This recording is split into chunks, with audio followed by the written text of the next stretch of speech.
ବୋଉ ମାଙ୍କଡ ପଥର ତୁ ଏଇଥିରେ ମୋ ଆଖି ଖୋଲିବୁ ଜେଜେମା ଜିଆ ତୁ ଉଠ ସତରେ ତୁ ମତେ ଏବେ କହ ତୁ ଏ ବାହାଘର ପାଇଁ ରାଜି ନା ରାଜି ନୁହଁ ଏଇଟା କଣ ପଚାରିବା କଥା ମୁଁ ଆଗରୁ ବି ରାଜି ଥିଲି ଆଉ ଏବେ ବି ରାଜି ଅଛି ଦୁନିଆର ଏମିତି କୌଣସି କଥା ନାହିଁ ଯୋଉଟା ନାଲି ଖୁଣ୍ଟିଆ ସାମନ୍ତରାୟ ମହାପାତ୍ର ଆଖିରେ ମିଛ ପରଦା ହେଇ ରହିଛି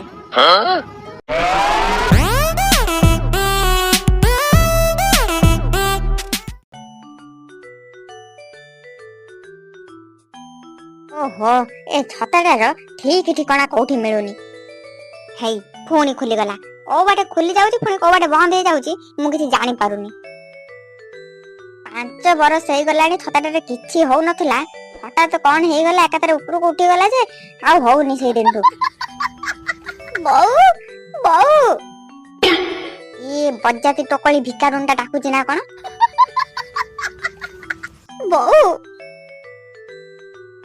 କଣ ହେଲା ତତେ ମନା କରିଥିଲି ନା ମତେ ତୁ ବୋଉ ବୋଲି ଡାକିବୁନି ବୋଲି ବୋଉ ଆଜି ତମ ଆଖିରେ ସବୁ ମିଛ ପରଦା ହଟିଯିବ ବୋଉ ତମେ ସବୁ କିଛି ଆଜି ଜାଣିପାରିବ ଆଜି କ୍ଷୀର କ୍ଷୀର ହେଇଯିବ ପାଣି ପାଣି ହେଇଯିବ ମୁଁ ଆଉ ତମକୁ କିଛି ବି ଲୁଚେଇବାକୁ ଚାହୁଁନି ଆଜି ତମେ ସବୁ ସତ କଥା ଜାଣିଦବ ବୋଉ ଆଜି ତମେ ସବୁ ସତ କଥା ଜାଣିଦବ ଏ ଭଗବାନ ମତେ ଲାଗୁଛି ଏ ବୁଢୀ ପାଖରେ ଆଜି ସବୁ ସତ କଥା କହିଦବ ନା ନା ମତେ ଅଟକିବା ପାଇଁ ପଡିବ ୟାକୁ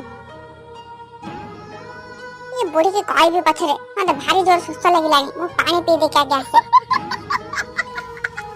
ଦେଖିବ ବୋଉ ତମେ ବି ସତ କଥା ଜାଣିଲେ ତମେ ବି ବଦଳି ଯିବ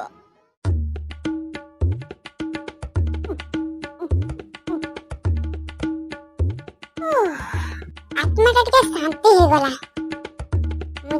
ମୁଁ ଯାଏ ସେ ବୁଢୀ ପାଖକୁ ନହେଲେ ସେ ସବିତା କଣ ନାହିଁ କଣ କହିଦବ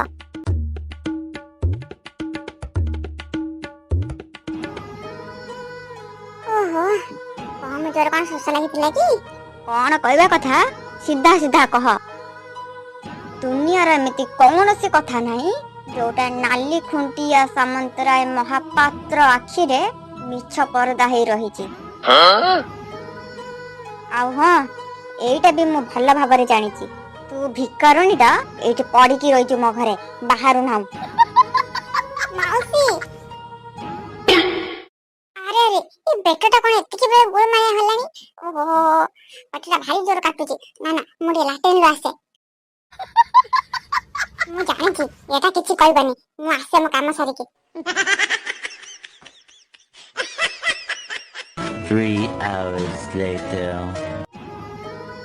ବୋଉ ତମେ ମୋ ବିଷୟରେ ଯାହା ବି ଭାବୁଛ ସେ ସବୁ ମିଛ ପୁରା ମିଛ ସେଇଟା ମୁଁ ଆଜି ତମକୁ ପ୍ରମାଣ କରିକି ଦେଖେଇଦେବି ଓହୋ ଏବେ ଯାଇକି ସବୁ କଥା କହିଦେବି ମୁଁ ଆଜି ଗୋଟେ ଏମିତି ଜିନିଷ ପାଇଛି ଯୋଉଟା ତମ ଆଖି ଆଜି ଖୋଲିଦବ ବୋଉ ତମ ଆଖି ଆଜି ଖୋଲିଦବ ମୋ ଆଖି ସବୁବେଳେ ଖୋଲା ଅଛି ଆଉ ମୋ ନଜର ସବୁବେଳେ ତୋରି ଉପରେ ଅଛି ବୁଝିଲୁ ମୋ ଆଖି ଖୋଲିବା କିଛି ଦରକାର ନାହିଁ ନାଇଁ ବୋଉ ତମ ଆଖି ଖୋଲା ନାହିଁ ତମ ଆଖି ମୁଁ ଆଜି ତମ ଆଖି ଖୋଲିଦେବି ବୋଉ ମୁଁ ଖୋଲିଦେବି ଆଜି ତମ ଆଖି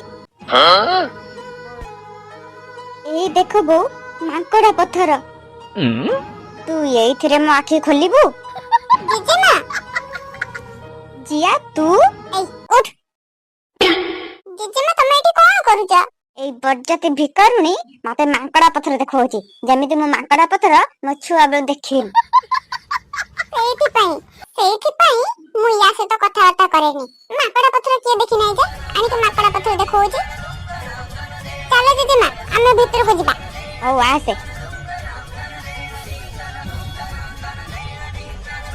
କଣ ହେଲା ସାବି ତୁ ଯେତେ ଚେଷ୍ଟା କଲେ ବି ତୁ ତ ସତକୁ କେବେ ବି ସମସ୍ତଙ୍କ ସାମ୍ନାକୁ ଆଣିପାରିବୁନି ମୁଁ ସମସ୍ତଙ୍କ ସାମ୍ନାରେ ଜିଆ ସବୁବେଳେ ଜିଆ ହେଇକି ରହିଥିବି ବାଏ ବୋଉ ସିନା ମୋ କଥାକୁ ବିଶ୍ୱାସ କଲେନି ହେଲେ ଦେଖିବୁ ଆରେ ତୁ କହିଥିଲେ ସିନା ବିଶ୍ୱାସ କରିଥାନ୍ତେ ଆଉ ମାଙ୍କଡା ପଥର ଦେଖିକି ସବୁ ବିଶ୍ୱାସ କରିବେ ତା ମାନେ ମୁଁ ସେତେବେଳୁ କିଛି ବି କହିନାହିଁ ବୋଉଙ୍କୁ ହେଲେ ମନେ ରଖିଥା ଜିଆ ଏଇ ମାଙ୍କଡା ପଥରର ରାଣ ତତେ ଯଦି ଘରୁ ବାହାର ନ କରିଛି ମତେ କହିବୁ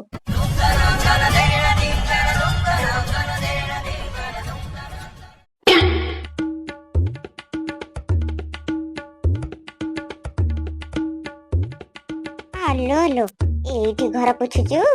ହଉ ପୋଛ। ତୋ ଅକା ତ ସେଇଆ, ତୋ କାମ ବି ସେଇଆ। ମତେ ଯେତିକି କଷ୍ଟ ଦେଇଛୁ ନା ମୋ ପୁଅକୁ ଲୁଚିକି ବାହା ହେଇକି, ରହ ରହ ମୁଁ ଏବେ ଦଉଛି ତତେ। ପ୍ରେମ ଉଛୁଳି ପଡୁଛି ଟୋକଳିର। ରହ ରହ ଏବେ। ବାଟୁ ବାଟୁ। ହଁ ଲୋ ବୋଉ, କହୁନୁ କହୁନୁ କଣ? ଏଇଠିକି ଆ। ହଁ ବୋଉ, କଣ ହେଲା? ଏ ବଟୁ, ତତେ ଗୋଟେ କଥା କହିଥାନ୍ତି ଯେ କହିବି ନା କହିବିନି ଭାବୁଥିଲି। କଥା? କି କଥା? କହୁନୁ। ତୁ ତ ଜାଣିଛୁ ମୁଁ ମୋ ସାଙ୍ଗକୁ କଥା ଦେଇଥିଲି ତା ଝିଅ ସହିତ ତୋର ବାହାଘର କରିବି ବୋଲି। ଆଉ ତୁ ତୁ କଣ କଲୁ? ଆଉ ଗୋଟେ ବଜାତି ଭିକାରୁଣୀ ଟୋକଳିକୁ ଉଠେଇକି ନେଇକି ଚାଲି ଆଇଲୁ। ତୁ ତ ସାଙ୍ଗକୁ କଥା ଦେଇଥିଲୁ ବୋଲି ମତେ ଆଗରୁ କହିଲୁନି, ମୁଁ ଉଠେଇକି ଆଣିନଥାନ୍ତି। କଣ କହିବି ତତେ, ମୁଁ କିଛି ବୁଝିପାରୁନି। କୋଉ କଥା କହିବୁ? ନା କିଛି ନୁହେଁ, ଛାଡ ସେ କଥା। କହୁନୁ। ମୁଁ ବି ଆଗରୁ ସେଇ ଝିଅଟାକୁ ପସନ୍ଦ କରୁଥିଲି ଯେ ତୁ ଯଦି କହିଥାନ୍ତୁ ମୋର ସେଇ ଝିଅ ସହିତ ବାହାଘର କରିଥାନ୍ତୁ ତାହେଲେ ମୁଁ ୟାକୁ ଉଠେଇକି ଆଣିନଥାନ୍ତି। ମୁଁ ୟାକୁ ଉଠେଇକି ଆଣିକି ବାହା ହେଇ ସାରିଲା ପରେ ମତେ କହୁଛୁ ଏଇ ଝିଅ ସହିତ ବାହା ହେଇଥାନ୍ତୁ। ଏଡେ ନାଳୁଆଟେ ତୁ। ଉଠେଇକି ବାହା ହବା ଆଗରୁ ମତେ ଥରେ ପଚାରିଲୁନି? ଛାଡ, ଯାହା ହବା କଥା ହେଇଗଲା। ତତେ ମୁଁ ଏଠି ଯୋଉଥିପାଇଁ ଡାକିକି ଆଣିଛି, ମତେ ତା ପ୍ରଶ୍ନର ଉତ୍ତର ଦେ। ହଁ କହ। ମୁଁ ମୋ ସାଙ୍ଗକୁ କଥା ଦେଇଛି ତା ଝିଅ ସହିତ ତୋର ବାହାଘର କରିବି। ସେଣିକି ତୁ ଗୋଟେ ବାହା ହ କି 10ଟା ବାହା ହ, ମୁଁ କଥା ଦେଇଛି ମାନେ ମୁଁ ତା ସହିତ ତୋର ବାହାଘର କରିବି। ହଁ ସତରେ? ହଁ ସତରେ। ତୁ ମତେ ଏବେ କହ, ତୁ ଏ ବାହାଘର ପାଇଁ ରାଜି ନା ରାଜି ନୁହଁ? ଏଇଟା କଣ ପଚାରିବା କଥା? ମୁଁ ଆଗରୁ ବି ରାଜି ଥିଲି ଆଉ ଏବେ ବି ରାଜି ଅଛି। ସତରେ ତୁ ରାଜି ଅଛୁ ତ? ଏଇଟା କଣ ପଚାରିବା କଥା? ମୁଁ ପୁରା ରାଜି ଅଛି। ମୁଁ ତ ଭାବୁଥିଲି ତୁ ରାଜି ହବୁନି ବୋଲି। ମତେ ତ ଲାଗିଲା ତୁ ସେ ଭିକାରୁଣୀ ପ୍ରେମରେ ପୁରା ଉଛୁଳି ପଡିଛୁ ଆଉ ରାଜି ହବୁନି ବୋଲିକା। ଏମିତିକା ମୌକା ଭାଗ୍ୟରେ ଥିଲେ ମିଳେ, ଆଉ ତୁ ଯେତେବେଳେ ସେ ମୌକାକୁ ଯାଚିକି ଦଉଛୁ ମୁଁ କଣ ଛାଡିବି? ତା ମାନେ ତୁ ବାହାଘର ପାଇଁ ପୁରା ରାଜି ତ? ହଁ ମୁଁ ପୁରା ରାଜି। ଠିକ ଅଛି, ଦୁନିଆରେ ଏମିତି କୌଣସି ଶକ୍ତି ନାହିଁ ଏବେ ଏ ବାହାଘରକୁ ଅଟକେଇ ପାରିବ। ହାୟ ହାୟ, ମୁଁ ପୁଣି ଆଉ ଥରେ ବାହା ହେବି, ସେଇଟା ପୁଣି ଝିଅକୁ। ଏ ବୋଉ, ସବିତାକୁ ଏ ବିଷୟରେ କିଛି କହିବୁନି। ସେ ବରଯାତ୍ରୀ ତୋରି ପାଖରେ ଅଛି, ମୋ ପାଖରେ ନାହିଁ। ମାନେ ମୁଁ ତ ଏଠି ଏକା ଅଛି, ଆଉ କିଏ ଅଛି କି?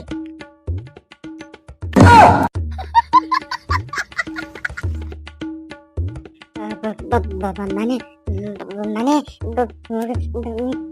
ପାଟି ଥଙ୍ଗେଇ ଯାଉଛି। ନା ଥଙ୍ଗେଇବ କାହିଁକି? ନା ଥଙ୍ଗଉ ନାଇଁ। ଝିଅକୁ ବାହା ହବୁ ନାଇଁ? ନା ମୁଁ ଝିଅକୁ ବାହା ହେବିନି।